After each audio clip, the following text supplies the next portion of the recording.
আজ প্রকৃতি সংরক্ষণ দিবসে কাঞ্চননগর দীননাথ দাস উচ্চ বিদ্যালয়ে ছাত্রছাত্রীদের অবসর সময়ে দেখানো হলো দুটি চলচ্চিত্র। মাইগ্রেন্টস দেখিয়েছে দুটি মেরু ভাল্লুক কিভাবে জলবায়ু পরিবর্তনের ফাঁদে পড়ে পরিবেশ আর জীবন বদলাতে বাধ্য হয়। আওয়ার প্ল্যানেটে ডেভিড অ্যাটনবরো দেখিয়েছেন আমাদের গ্রহের আশু সমস্যা কি কি। প্রধান শিক্ষক ডক্টর সুভাষচন্দ্র দত্ত জানান, প্রকৃতি পাঠ বৃহত্তরভাবে শিক্ষার অঙ্গ। বিশ্ব নাগরিক হিসেবে সবার এই বিষয়ে সজাগ থাকা উচিত। আপনারা দেখছেন রূপসী বাংলা মিডিয়া। এখন একটা ছোট্ট বিরতি, ফিরে আসছি বিরতির পর। পুরুলিয়ায় পাত্রপাত্রী যোগাযোগের একমাত্র বিশ্বস্ত প্রতিষ্ঠান বিবাহ পরিচয়।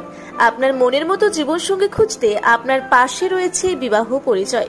তাই আর দেরি না করে আজই যোগাযোগ করুন বিবাহ পরিচয়, municipality commercial complex, second floor, Chaibasa road, opposite PWD office, Purulia. Mobile নম্বর 9232440272 অথবা 8370970472। 15 বছর ধরে পুরুলিয়া জেলায় নার্সিং ট্রেনিং এর স্থায়ী প্রতিষ্ঠান mother Teresa nursing training centre. কয়েক হাজার ছেলে মেয়েকে ইতিমধ্যেই কর্মসংস্থানের সুযোগ করে দিয়েছে এই প্রতিষ্ঠান।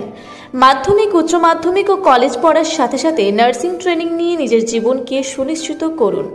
হ্যাঁ, সেই সুযোগ দিচ্ছে Mother Teresa nursing training centre, Ketika, Purulia.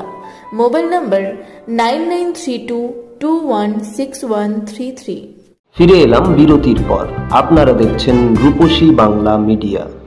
আজ কাঞ্চননগর ডিএন দাস হাই স্কুলে এই দুর্যোগপূর্ণ আবহাওয়ায় খুব কম ছাত্রছাত্রী এসছিল, তো তাদেরকে আজকে ক্লাস করাবার পর আমাদের যে আইসিটি ল্যাবরেটরি সেখানে নিয়ে যাওয়া হয় এবং সেখানে তারা আজকে যে ইন্টারন্যাশনাল নেচার কনজারভেশন ডে, বিশ্ব প্রকৃতি সংরক্ষণ দিবস, সেই উপলক্ষে দুটো সিনেমা তাদের দেখানো হয়। যে সিনেমা দুটো দেখে তাদের মনে যে প্রাণীর আচার আচরণ এবং তাদের কিভাবে পরিবেশের যে বিশ্ব উষ্ণায়ন, অর্থাৎ পরিবেশের সঙ্গে সঙ্গে তাপমাত্রার হেরফেরের সঙ্গে সঙ্গে কিভাবে তাদের সমস্ত রকম পরিবর্তন দেখা যাচ্ছে, সেটা তাদেরকে দেখানো হয়। এবং তাদের এই দুটি সিনেমা দেখে তাদের মধ্যে যে উপলব্ধি যে আমাদের পরিবেশকে যে কোনো মূল্যেই বাঁচাতে হবে, বৃক্ষরোপণের সাথে সাথে জীব বৈচিত্র্যকে বাঁচিয়ে রাখতে হবে। এর ফলে কি হবে না, আমরা জীবেদের মতো, জীবেরা যেমন নিজেদেরকে বাঁচাতে পারে, প্রকৃতি থেকেই তারা সমস্ত কিছুটা সদ্ব্যবহার করে। ভালুকের জ্বর হলো, ভালুক জ্বর ছেড়ে যাচ্ছে।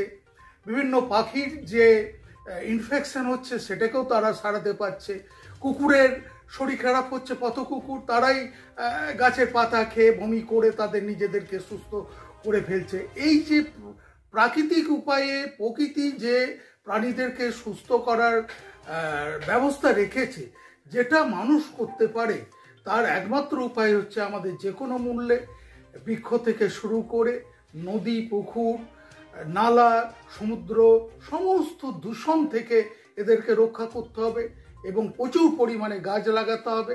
তা আমার মনে হয় বিদ্যালয় স্তরে এই ধরনের সচেতনতা খুব দরকার। এবং আমার ছাত্রছাত্রী আজকে বর্ধমান সায়েন্স সেন্টারে গিয়েছে, যেখানে তারা গাছ চিনবে, যেখানে তারা পপুলার লেকচার শুনবে, যেখানে তারা জীববৈচিত্র্য নিয়ে কুইজে অংশগ্রহণ করবে। এইভাবে আমরা যদি প্রত্যেকে নিজের ভেতর থেকে যদি আমরা চেঞ্জ করতে পারি, তো এই প্লাস্টিক দূষণই বলুন বা আমাদের যে কোনো দূষণকে আমরা রোধ করতে পারবো বলে আমার দৃঢ় বিশ্বাস। আমি ডক্টর সুভাষচন্দ্র দত্ত, প্রধান শিক্ষক, Kanchannagar D N Das high school. সমস্ত মিডিয়া চ্যানেলকে আমি অসংখ্য ধন্যবাদ জানাই এইরকম ধরনের প্রাকৃতিক খবর করার জন্য। আজকে প্রকৃতি সংরক্ষণ দিবস, কাঞ্চননগর দীননাথ দাস বিদ্যালয়ে আজকের দিনটি যথাসাধ্য পালিত হলো। ছাত্রছাত্রীদের অবসর সময় দেখানো হলো দুটি প্রকৃতি বিষয়ক সচেতনতামূলক চলচ্চিত্র এবং আমাদের বিদ্যালয়ের প্রধান শিক্ষক তিনিও জানালেন যে প্রকৃতি সংরক্ষণ কিভাবে মানুষের জীবনে একটি অত্যাবশ্যক অঙ্গ হওয়া উচিত। এবং আমাদের বিদ্যালয়ের অন্যান্য শিক্ষক শিক্ষিকারা তারাও সাধ্যমতো চলচ্চিত্রের বিষয়ে এবং সামগ্রিকভাবে প্রকৃতিকে বাঁচিয়ে রাখার জন্যে বিদ্যালয় স্তরে কীভাবে কাজকর্ম তারা করতে পারে ছাত্রছাত্রীরা সে বিষয়ে তাদেরকেও সজাগ করেন। পূর্ব বর্ধমান থেকে দেবাশিস ঘোষের সঙ্গে কোহেলি নস্করের রিপোর্ট, রূপসী বাংলা মিডিয়া। আপনারা দেখছেন রূপসী বাংলা মিডিয়া। এখন একটা ছোট্ট বিরতি, ফিরে আসছি বিরতির পর। পুরুলিয়া শহরে এখন স্বল্প খরচে উন্নত ও অত্যাধুনিক চিকিৎসা পরিষেবা বর্দান হসপিটালে। এখানে general, laparoscopic, gynaecologist, paediatrician, anaesthetist, general physician, orthopaedic সহ বিভিন্ন রোগের অভিজ্ঞ ডাক্তারবাবুরা নিয়মিত রোগী দেখছেন। এছাড়াও 24 ঘন্টা বিনামূল্যে অ্যাম্বুলেন্স পরিষেবা রয়েছে, স্বাস্থ্যসাথীর সুবিধাও। যোগাযোগ করুন বর্দান হসপিটাল, রাঁচি রোড, সৈনিক স্কুলের নিকটে। মোবাইল নাম্বার 8918968624 এই নাম্বারে। সারৈকেল্লা খরসোয়া জেলার সুবিখ্যাত কবিরাজ ভদ্রসেন ভকত TB, filaria, sugar, tumour, Baat, ধাতু, এক্সিমা, দাঁতের রোগ, কানের রোগ, গুপ্ত ও যৌন রোগ ইত্যাদি চিকিৎসা করেন। এখন নিয়মিত চেম্বার করছেন প্রতি সোমবার বান্দোয়ানে, শুক্রবার বড়াবাজারের সারগোতে, রবিবার এঁচাগড় থানার টিকর গ্রামে, মঙ্গলবার রাজনগর থানার কেন্দ্রমন্ডিতে, বৃহস্পতিবার নিমডি থানার রঘুনাথপুরে। বিস্তারিত জানতে যোগাযোগ করুন 7368034266 এই নাম্বারে। ফিরে এলাম বিরতির পর। আপনারা দেখছেন রূপসী বাংলা মিডিয়া।